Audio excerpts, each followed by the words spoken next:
all-nighter.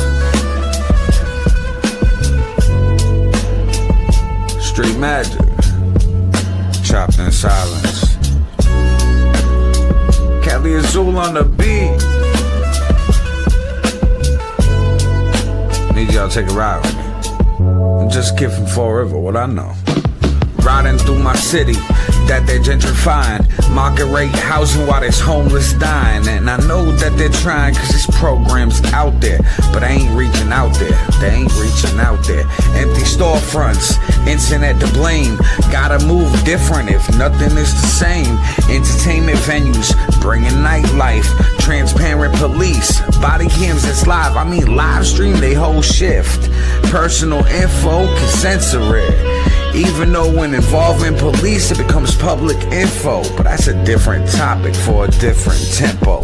Back to my city that they're gentrifying, panhandlers on the Ave and the addicts dying, parents crying, losing kids, half my generation that are doing bids.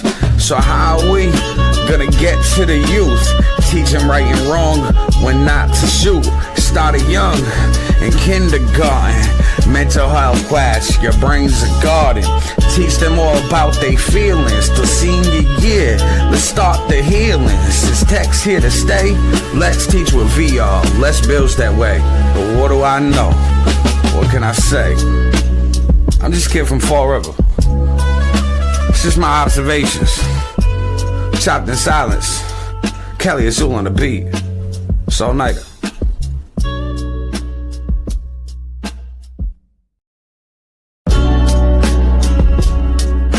All-nighter.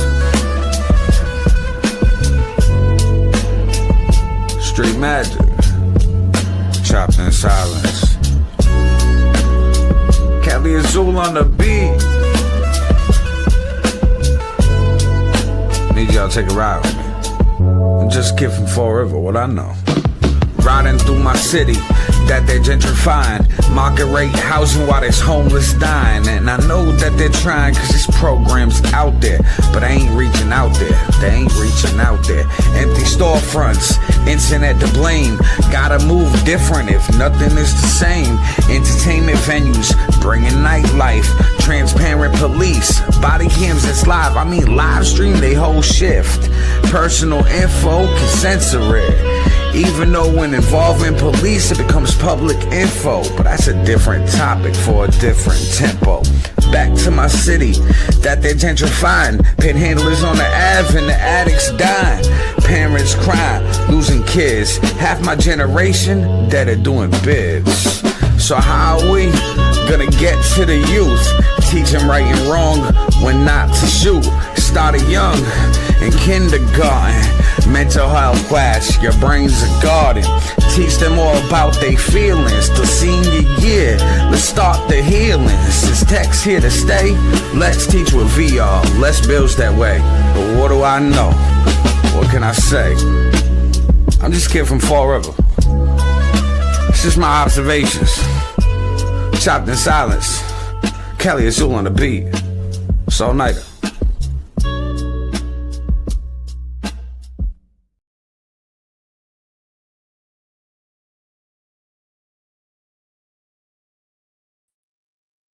What up, what up, what up? It's your boy Aaron, all-nighter. This is the Fall River Experience, episode 2. Bringing it back after a year hiatus. We'll be back every Monday, Wednesday, Friday, 1 p.m. Eastern Standard Time. Tell a friend to get familiar. Now, like I do with every podcast that I'm on, make sure you share this out to your news feed. Share this to groups. Tag people in a post. Tag people in the comment section. Send this out to like-minded individuals in Messenger. It is highly appreciated. Thank you. Now, didn't do it last episode, the first episode back. But for those of you that did watch the Fall River Experience before our year hiatus from Facebook restrictions, you'll be familiar with knowing that we started off each and every episode with the weather, That way you knew how to dress for the day. Now, even though it's afternoon time, still, I'm going to start with the weather. That way you guys know if you're a second shift worker and you sleep during the morning or whatever your schedule is, you'll know about the weather and what's going on. And then we got a bunch of topics to talk about on today's episode. So again, share this out to your friends, family, like-minded individuals. Share it out to people that you know in Fall River. We are streaming live right now on the Fall River Experience Facebook page. Also streaming live on Aaron All Nighter Facebook page and Street Magic Multimedia YouTube. So follow, subscribe, turn on notifications. It's appreciated. Now let's get into this weather. Check it out. We'll talk about it. Right now, back in the weather center here with TJ this morning. And you got to love New England weather, really. I mean, just 4 days ago, we were logging 99 degrees in the thermostat. And now it's, in the 60s and cold and rainy. Keeps my job interesting, that's for sure. Yeah, hot stuff last week. Now we're dealing with rainy and kind of cool conditions out there right now. Live radar showing the extensive rain across southern New England. Early this morning, occasionally we're getting a little downpour pushing on through. I think the heaviest of the rain will be coming up later today and especially tonight. But you can see the fairly widespread rain across all of southern New England, all the way back through Connecticut. We do have a flood watch in effect for today, tonight, and into early tomorrow afternoon. I'm expecting 2 to 4 inches of rain, but I'm really concerned about the areas that get the 4 to 6 inches. Those are the areas that will probably see some bands of rain develop, and I think it favors southern Rhode Island. They could be looking at potential for some flash flooding as we go through tonight and into early tomorrow. Here's New Bedford, 62 degrees. Got a little bit of light rain at the moment. Lincoln, Rhode Island, also seeing the rain coming down, 61 degrees. Temperatures are in the lower 60s, a lot cooler than even just yesterday morning. Yesterday morning we were around 70. This morning, low 60s. So we got a lot of rain in place right now. It's associated with this frontal system. Our front, stalled to our south, is going to start lifting a little bit farther north today. And as that happens, our rainfall will start to intensify. But you can see it's northeasterly winds to the north, southerly winds to the south of the front. Where those come together, that's where we're finding some lift in the atmosphere. And we're seeing that rainfall right over southern New England. And then at times it'll become a little heavy as we go through the daytime today. But the worst is tonight. Hour by hour forecast showing this fairly nicely. This is 9 a.m. with the rain still coming down. There could be some heavier downpours even during the daytime today, but this is 3 o'clock in the afternoon. Notice some of the heavier rain across Connecticut. Some of that comes on through. Here we are tonight, midnight, with another batch of very heavy rain developing, maybe some thunderstorms, torrential downpours. That continues into early on Tuesday morning. I'm thinking we'll see the heaviest of the rain slowly work its way out of here tomorrow morning. Just some lingering showers in the afternoon. Wednesday's much better. I think we're looking at sunshine, drier weather, and warmer temperatures as well. Then the heat returns. Not as bad as last week, but the heat will be returning late in the week. All right, let's talk about rainfall amounts. Generally 2 to as much as 4 inches of rain in general. Again, we're concerned about those bands of heavy rain that's set up. Could be looking at 4 to 6 inches of rain, and the computer models seem to be favoring southern Rhode Island as those areas that could see some of the heaviest of the rain, and that's where we could be looking at some of the worst of the flooding. Other than that, it's a beneficial rain. It's coming down kind of gently today. This morning, we're looking at that beneficial rain. Temperatures in the 60s, pinpointing the afternoon, upper 60s to around 70 in the Providence area. Along the coastline, 60s with rain. Might become a little heavy this afternoon, maybe some thunderstorms. Northern Rhode Island, Woonsocket, Providence, Warwick, Cranston included. You're in the upper 60s to low 70s. Same for southeastern Mass. Some of the rain today could be a little on the heavy side, especially later in the afternoon and during the evening. Tonight, showers, downpours, thunderstorms. That's when we get the heaviest of the rain. Have to watch out for the potential for some flash flooding this evening and overnight. Tomorrow, starting off with some of that heavier rain, lighter showers in the afternoon. Wednesday, much better. I think that's the pick of the week because look at. All right. So it's going to be rainy, wet outside. Heavy downpours You know how Fall River streets get. But everybody like, follow, comment, share, subscribe. We're going to get into this right now. This has been a little bit of a hot topic. This bridge behind me. Okay? Check this out. We'll talk about it. So the Braga Bridge is going to have a bridge lighting ceremony Tuesday the 7th, 7 p.m. Food and music ceremony at 8 at the Thomas Norton City Pier. They're making a big deal about this on the 7th. Now, I was actually down at the 4th of July fireworks at the Battleship and was able to speak with Carol Fiola and asked her, hey, why couldn't we get the bridge lit on the 4th of July? She said that she tried.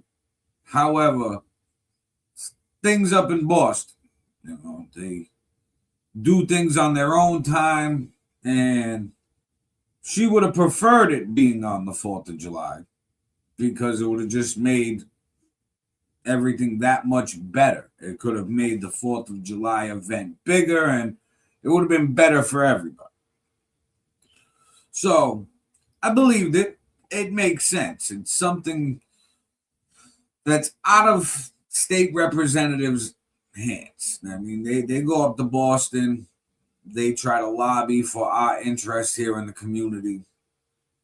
And sometimes it works on timelines that work for the city. And others times, like this bridge lighting, it doesn't. And I think that's a fumble in Boston. However, they're going to make a whole new little event and speech, and it's an excuse to throw another event for the bridge lighting. I get it. But it's not going to be a well-attended event. It's not like the whole city's going to be down at the boardwalk for the bridge lighting. You might have a few dozen people drive by. So for the food and music that's going to be there for an hour before the lighting, not going to be much food or music. I mean, the music and food is just for all the politicians, ribbon cutters, and light switches to mingle with each other, take some pictures, congratulate themselves on getting the Braga Bridge to be one out of 5 Massachusetts bridges that will be lit up, and do that. So, how do you guys feel about it? Comment below.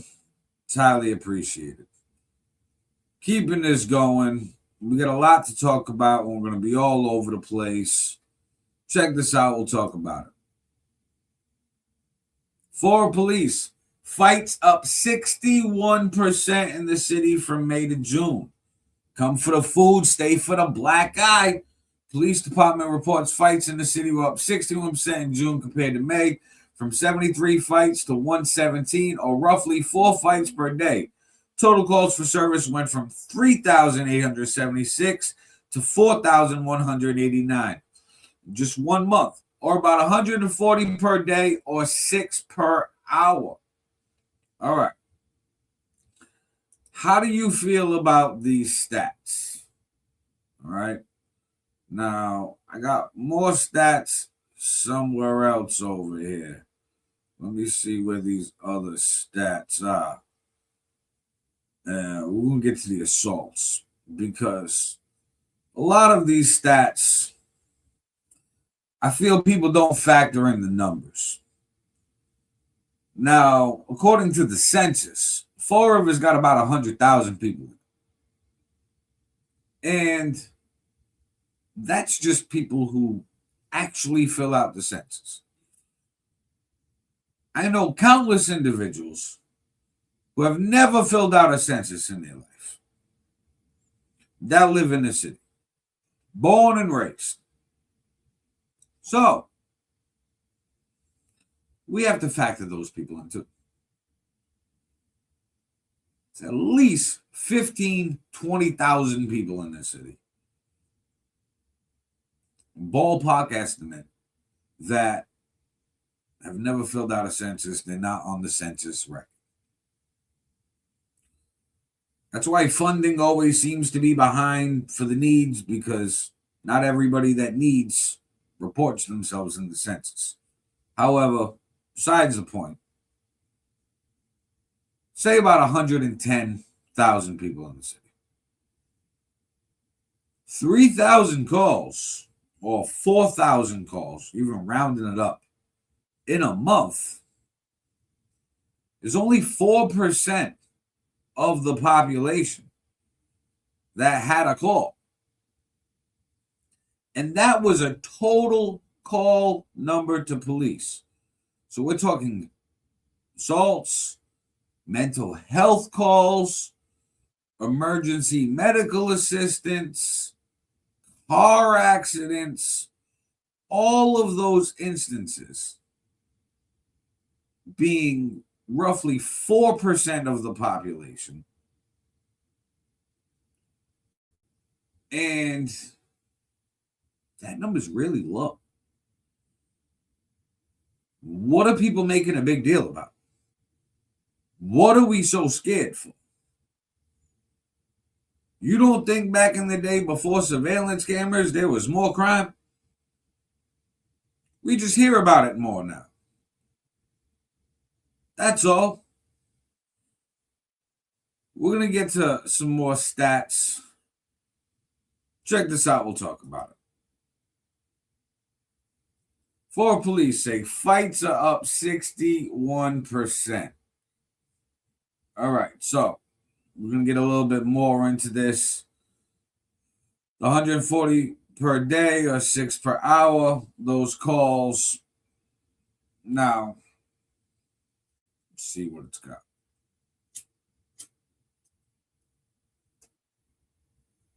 Because people look at these numbers and they get scared. In my opinion, it's fear-mongering. I mean, it's absolutely fear-mongering. But let's get to a little bit more stats. Check this out. We'll talk about it. Summer begins, so does an increase in calls and incidents in Florida police. Obviously, I mean, the temperature is better. People are outside. Calls for service went up 8% to 4,189. Still, that's 4% of the population. Arrests, only 398. Okay? Under 400 people out of 100,000 got arrested. 404 of those calls were accidents. 138 were mentally ill. Domestics 236, fights 117. So take out the mentally ill and accidents, which is 542, if you add them together. Now you're at about 3,500 calls. Take away medical, the 264. Fire calls, add that up to 300. Now you're down even more. Same with alarms. So a lot of these numbers, it's, okay, 3 shootings out of 100,000 people, and guns being legal and easily accessible. So far, year to date, there's been 22,000 calls in 6 months and 2,000 arrests in 6 months. Let's break that down. 2,000 people, okay, have been arrested in 6 months out of 100,000 people. Do you see how low that percentage is? Do you? It means 98,000 out of the 100,000 people did not do anything criminal to the point of getting arrested. But oh my God, Fall River is so scary. Are you kidding me? Most of the crime is targeted in this city. It's not like people are just randomly attacking people. It's not what's happening in Florida. You have a lot of drug-related crime, larceny, people busting into cars, mostly unlocked cars, so lock your car doors. People robbing off of porches, yard decorations, stuff that they could sell for 10, 20 bucks and go get their next fix. All like the shopliftings, domestics, handful of fights here and there, handful of stabbings, handful of shootings, because humans were aggressive by nature. But out of 100,000 on the census, never mind the population that's not on the census. That's what we got to consider. But everybody gets scared and nobody wants to talk about it. It's fine. But don't be scared. As long as you mind your business, don't piss people off, you'll be perfectly fine. Moving along, check this out, we'll talk about it. Fall River Fire Department extinguishes weekend blaze above city business. Fire Department quietly knocked down a fire early Saturday morning. Call came into dispatch just before 4:45 for a private alarm at 971 Rodman Street, where housing is above Peter's Package Store. Upon arrival, crews found smoke inside of the building, which led to a fire in the attic. Fire investigator, building investigator, and utilities were called to the scene. Fire was out just before 5:30 a.m. In related news, according to the firefighter union, as of today, Ladder 2 serving the South End is out of service due to issues to maintain emergency coverage. Crews are operating with a borrowed truck from New Bedford. At the same time, Ladder 4 serving the Flint continues to respond in a reserve apparatus with non-operational aerial device. The aerial is one of the most critical tools on the ladder company, allowing firefighters to quickly access upper floors, rooftops, perform rescues, and remove victims safely. Without it, crews must rely solely on ground ladders, a process that requires more personnel, more time, and can delay critical operations. Our fleet maintenance personnel have even come in on their days off to work on these trucks, and we appreciate the dedication and effort they continue to put in to keep our apparatus on the road. Today's situation is another reminder of the challenges that come with operating an aging apparatus fleet.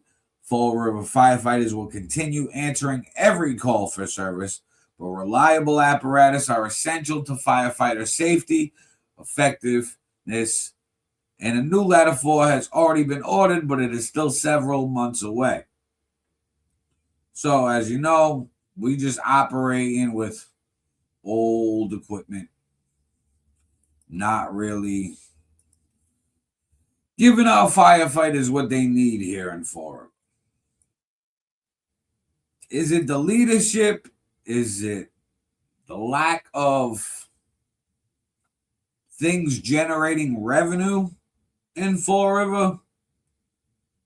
Is it the cost of living and operating the city? Is it a factor of all of them?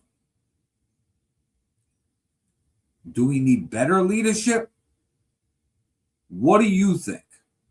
Do you think our current mayor, Paul Coogan, is doing a good enough job? Comment below what you think. Moving along. Check this out. We'll talk about it. Now, we were talking about the calls earlier. Calls for mental health doubled. You know what I mean?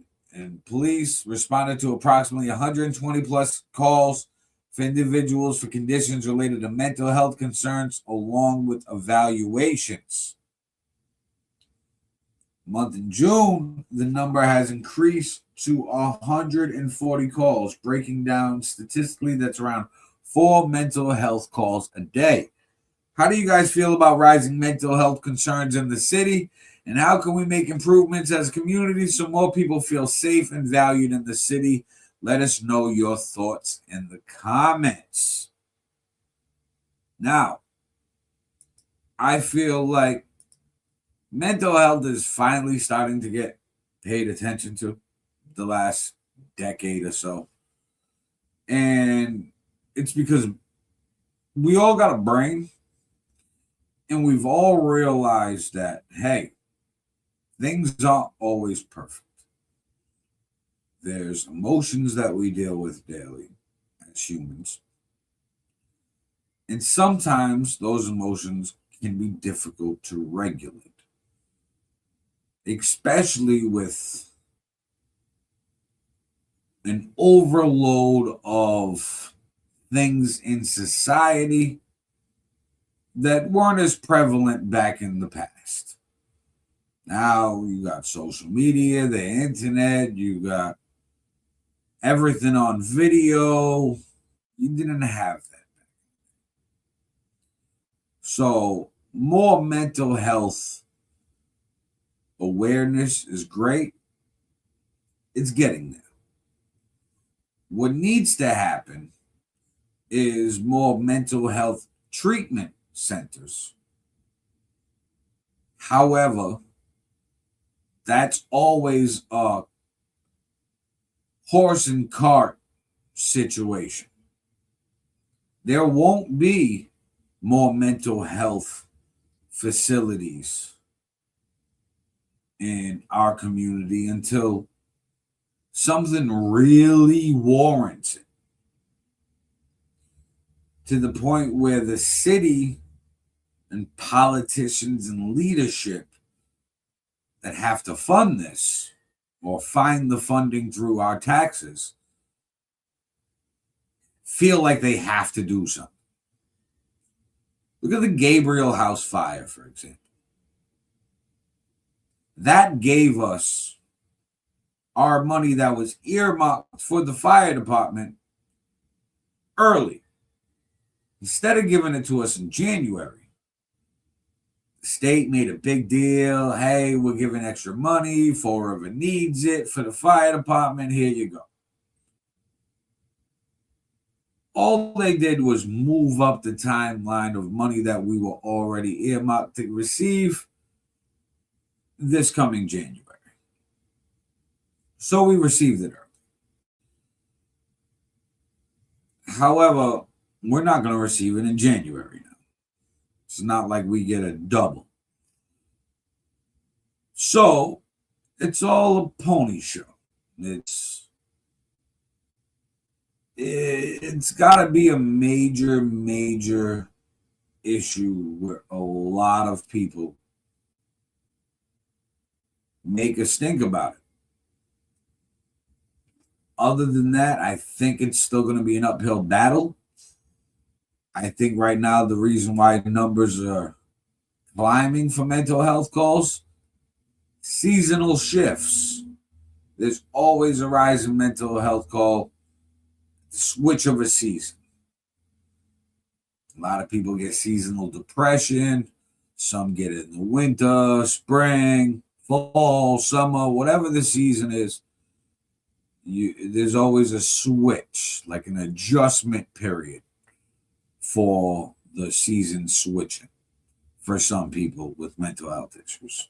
So it rises the calls.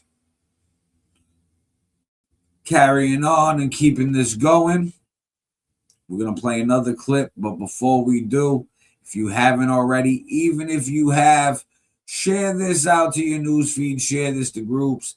Tag people in our post, tag people in the comment section. It's highly appreciated. Right now on the Forever Experience, we are already sitting at 163 shares. Let's get that up to 200. Check this out. We'll talk about it. Man reports he was assaulted with a machete in Forever. And here I am saying it's not bad. Police.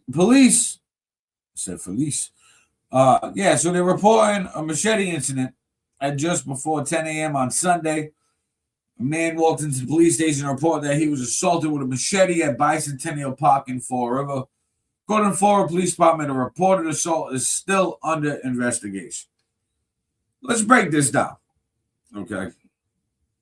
Man walks into police station to say he was assaulted with a machete.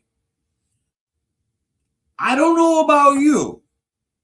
If you were assaulted with a machete, do you think you would be able to just walk into the police station and report?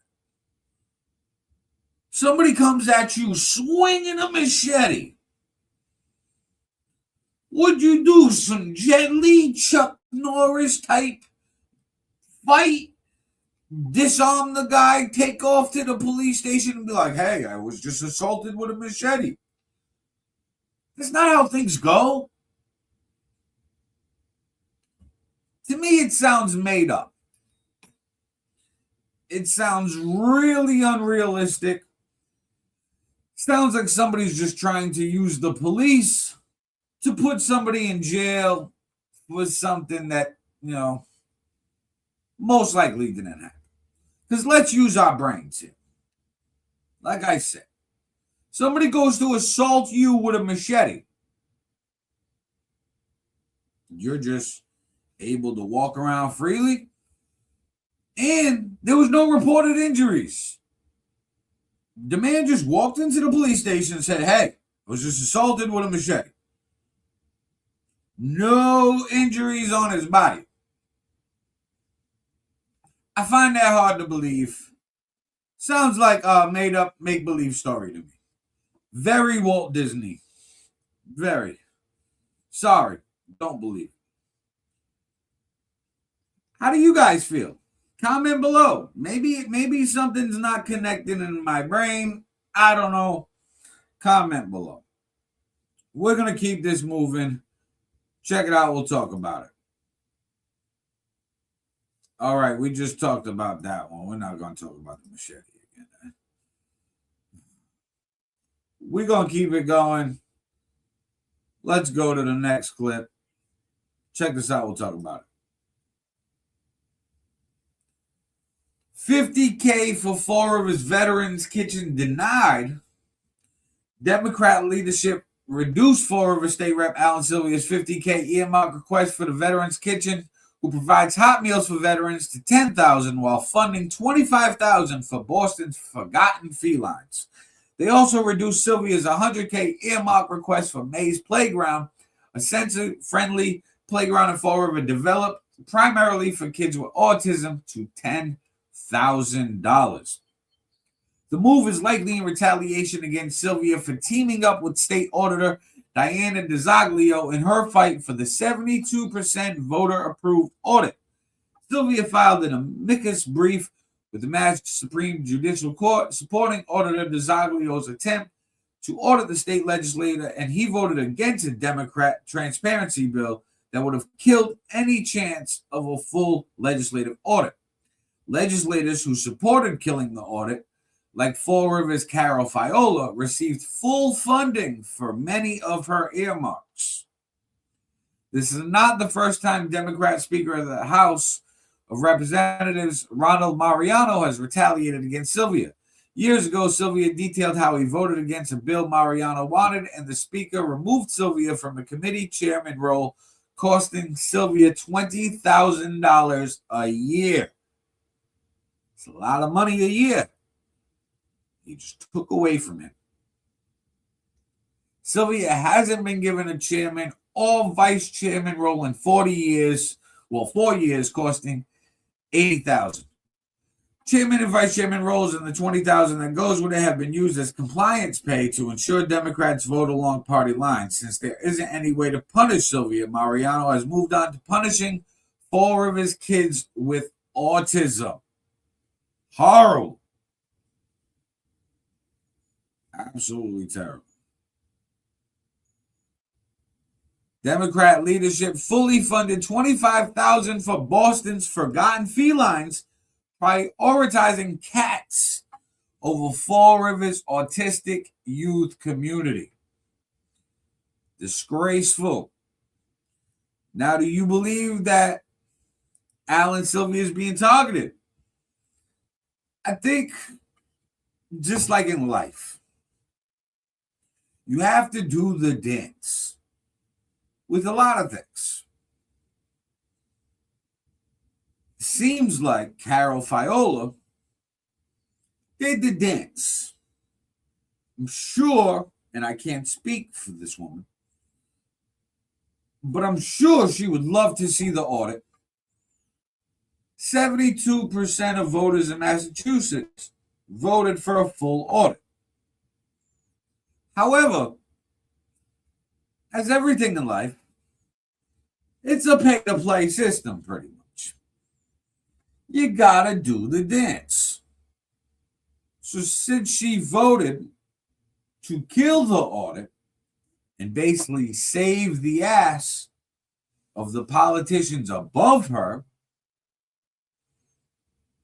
she got all the money she wanted, everything she needed. Alan Silvia voted with the people and said, hey, the people want an audit. This is what I want. He was asking for money for the Veterans Kitchen to feed veterans. And then he was also asking for money for a sensory playground, Maze Playground in Fall River, Massachusetts, requesting $100,000, and it got lowered to $10,000. Which at that point is just a slap in the face. But the odds are it's because Alan Silvia didn't do the dance. So since he didn't do the dance and play along and play nice with people above him in the state, and instead aligning with the people who voted to have a full audit, they kind of blackballed him. Said, you know what? You're cut off. And now who loses out? We do here in Fall River. If he would have voted to kill the audit, would he have received that $100,000 earmark for Maze Playground? Most likely. Because it would have been like, here's the $100K you requested. You're going to get great publicity and love and support for having this autistic sensory playground. We'll help you get loved. Here's the money because you made sure we didn't get audited. But instead, you want us to get audited? Yeah, that money you want, you're not getting. It's unfair to the city. Politics are a tough game. But speaking of Maze Playground and the fight to get it built here in the city, something we all gotta team up together. Similar to when we brought Battleship Cove here. Well, we brought the Battleship here. And kids were just donating pennies, whatever change they had. Change was more valuable back then. We got to do something similar. And This next clip, this local business owner donated some of their own money to help reach that goal of 100K to help build Maze Playground. Check this out. We'll talk about it. Sunset Variety down there.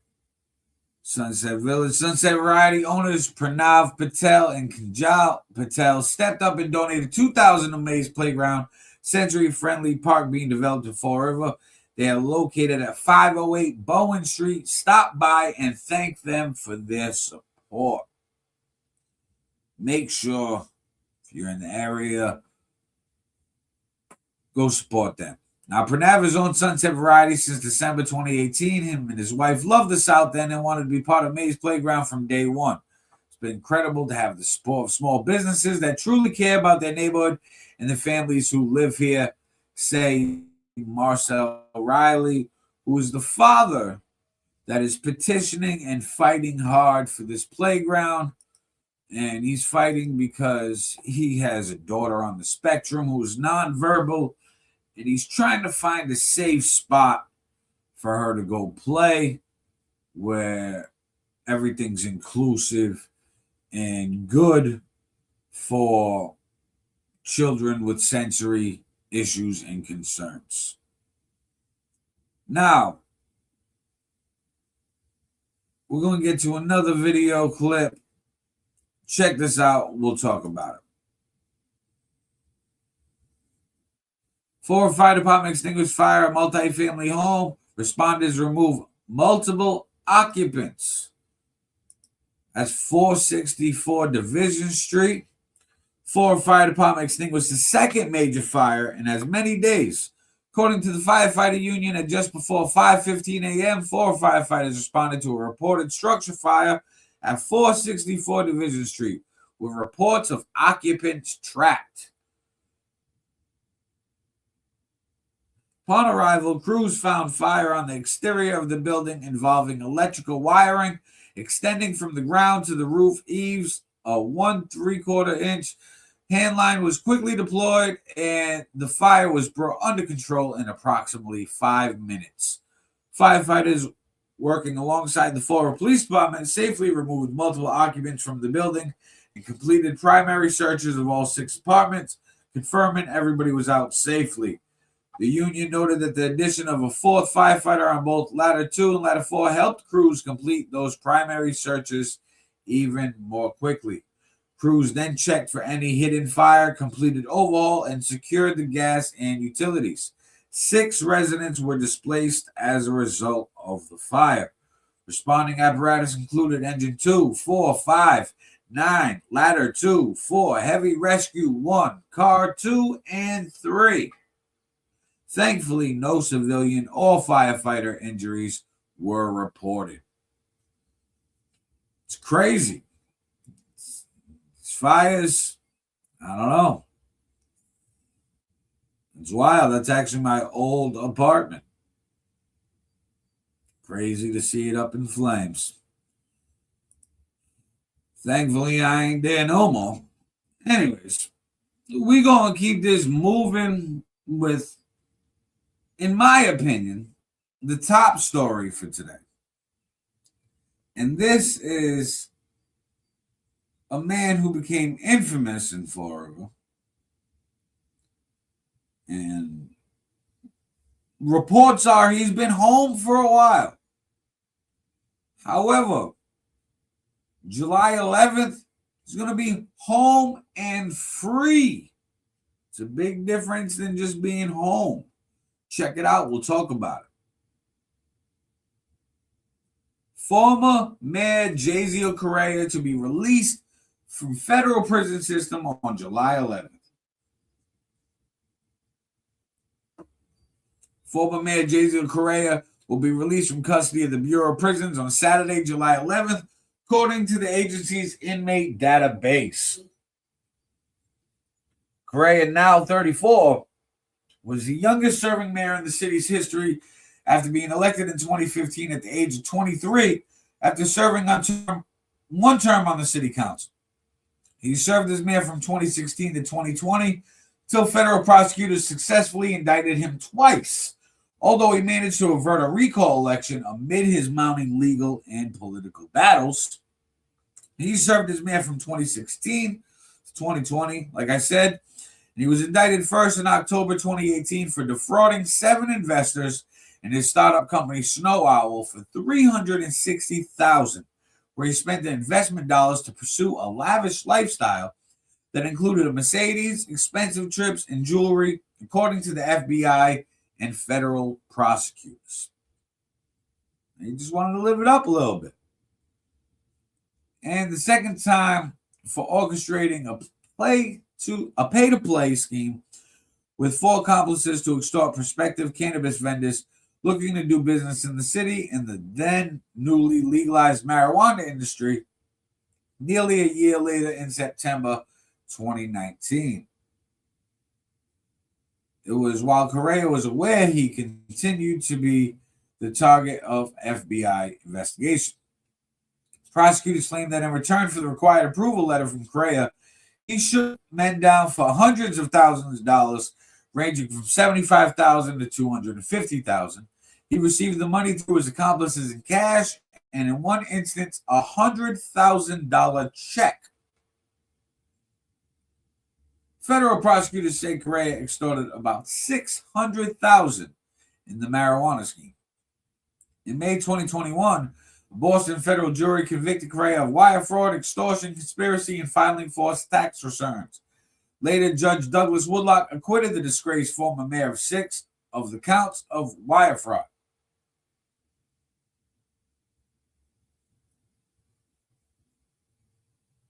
The federal trial was notable, taking place while the COVID-19 epidemic crippled the country. Due to social distance and capacity requirements, the federal court system allowed Correia's trial to be broadcast. Historically, cameras are not allowed in federal court proceedings.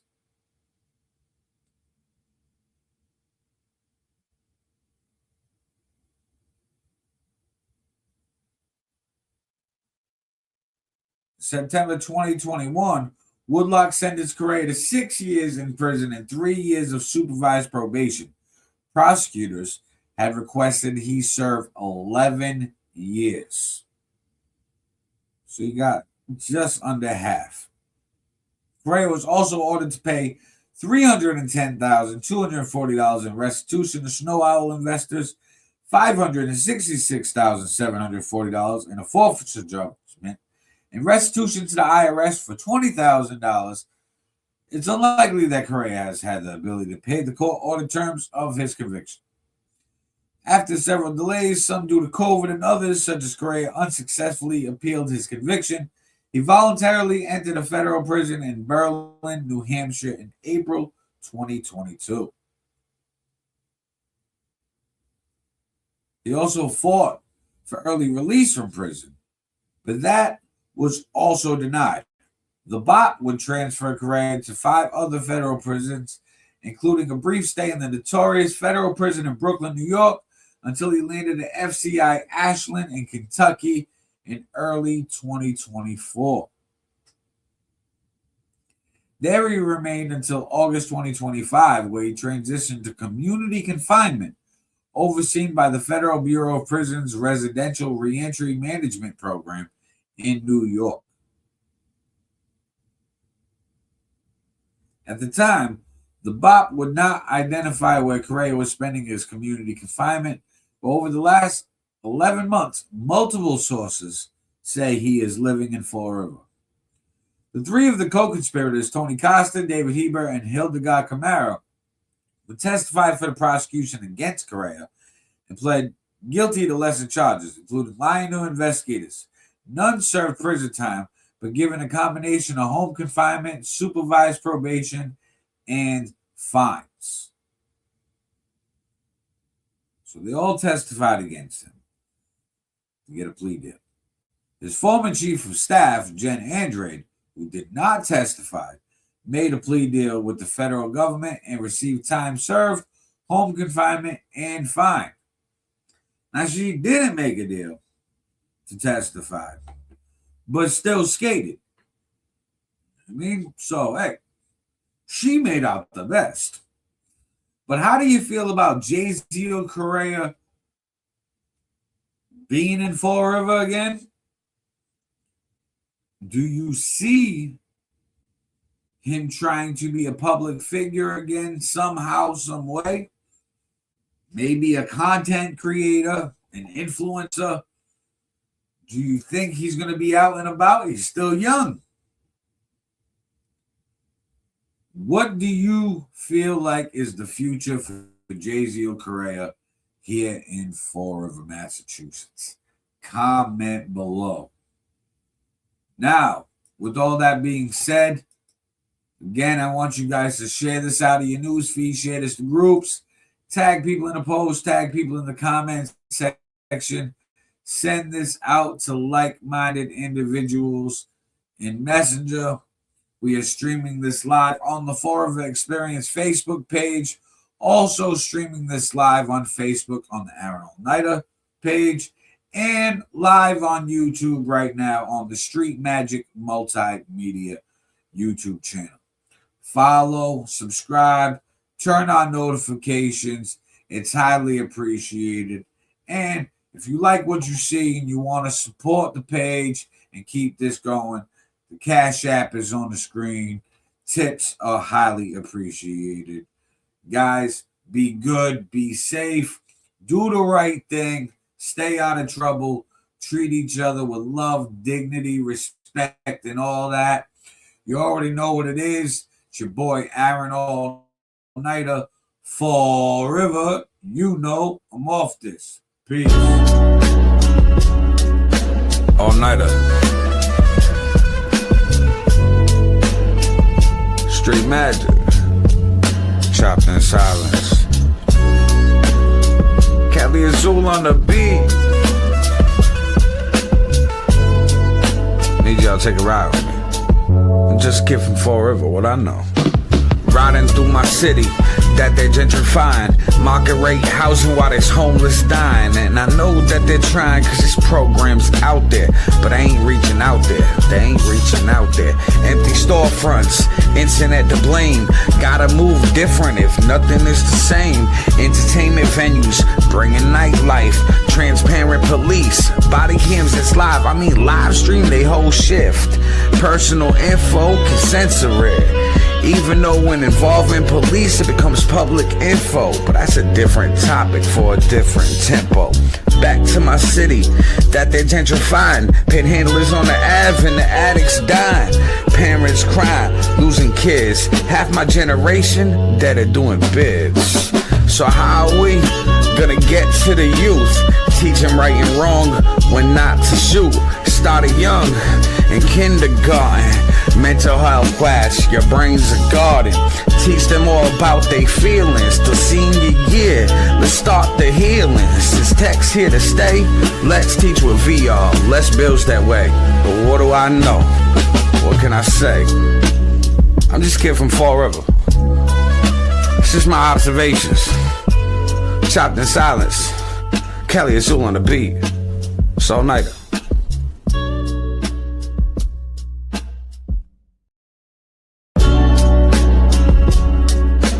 Oneida. Street magic. Chopped in silence. Kelly Azul on the beat. Need y'all to take a ride with me. I'm just a kid from Fall River, what I know. Riding through my city that they're gentrifying. Market rate housing while there's homeless dying. And I know that they're trying cause this program's out there, but I ain't reaching out there. They ain't reaching out there. Empty storefronts, internet to blame. Gotta move different if nothing is the same. Entertainment venues, bringing nightlife. Transparent police, body cams that's live. I mean live stream they whole shift. Personal info can censor it. Even though when involving police it becomes public info. But that's a different topic for a different tempo. Back to my city that they're gentrifying. Panhandlers on the Ave and the addicts dying. Parents crying, losing kids. Half my generation that are doing bids. So how are we gonna get to the youth? Teach them right and wrong when not to shoot. started young in kindergarten. Mental health class, your brain's a garden. Teach them all about their feelings. Till senior year, let's start the healing. Since tech's here to stay, let's teach with VR. Let's build that way. But what do I know? What can I say? I'm just a kid from Fall River. It's just my observations. Chopped in silence. Kelly Azul on the beat. It's all nighter.